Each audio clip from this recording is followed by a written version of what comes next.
បងប្អូននេះគឺជាការធ្វើតាប៉ែហើយគឺជាស្រាតាប៉ែពណ៌សអញ្ចឹងគឺយើងយកអង្កររបស់យើងហ្នឹងគឺជាអង្ករដំណើបពណ៌ស1គីឡូមកហើយបន្ទាប់មកគឺយើងលាងទឹកវាឲ្យស្អាតមក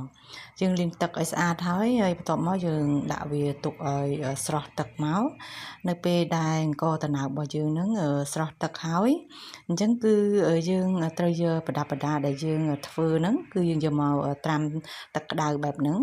ហើយយើងត្រាំទឹកក្តៅហើយបានយើងយកទៅ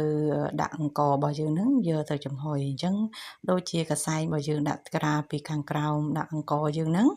អញ្ចឹងគឺយើងត្រាំទឹកក្តៅហើយអញ្ចឹងគឺយើងយកអង្កររបស់យើងហ្នឹងយកមកដាក់ចំហុយអញ្ចឹងគឺយើងយកចង្កឹះរបស់យើងចុចបែបហ្នឹងអញ្ចឹងយើងចំហុយវាមកនៅពេលដែលអង្ករយើងឆ្អិន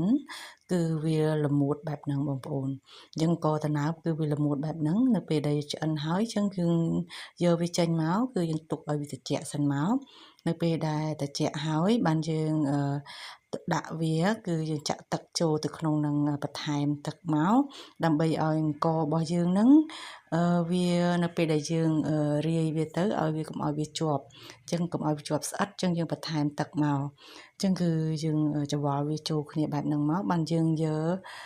មេតាប៉ែរបស់យើងហ្នឹងគឺយើងយក2ដុំមកយើងបុកវាឲ្យម៉ត់មកនៅពេលដែលម៉ត់ហើយគឺយើងដាក់ចូលទៅក្នុងអង្កររបស់យើងហ្នឹងអញ្ចឹងយើងដាក់ចូលទៅក្នុងបាយរបស់យើងហ្នឹងចូលទៅក្នុងបាយហ្នឹងទៅគឺហើយយើងច្របល់បាយយើងហ្នឹងឲ្យសព្វចូលគ្នាមកនៅពេលដែលសព្វចូលគ្នាហើយយើងរើចានមួយធំមកហើយយើងពៀតវាបែបហ្នឹងហើយបានយើងយកអាស័យឬក៏អាស័យដែលយើងធ្វើយើងដាក់ត្រាំទឹកក្តៅហ្នឹងយើងយកមកចុចចំចំណុចកណ្ដាលហ្នឹងតែម្ដងហើយបន្ទាប់មកទៀតគឺយើងទុកយើងគ្របវាទុក2-3ថ្ងៃមកនៅពេល2-3ថ្ងៃក្រោយមកវាចេញជាទឹកបែបហ្នឹងទឹកហ្នឹងហើយគឺជាស្រាអញ្ចឹងយើងត្រង់ទឹកហ្នឹងមកដាក់ចូលទៅក្នុងកែវហើយយើងបិទកែវហ្នឹងទៅយើងយកទៅចំហុយវា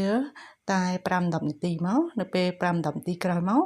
យើងអាចយកចាក់ញ៉ាំបានហើយរសជាតិផ្អែមឆ្ងាញ់មែនទែនបងប្អូន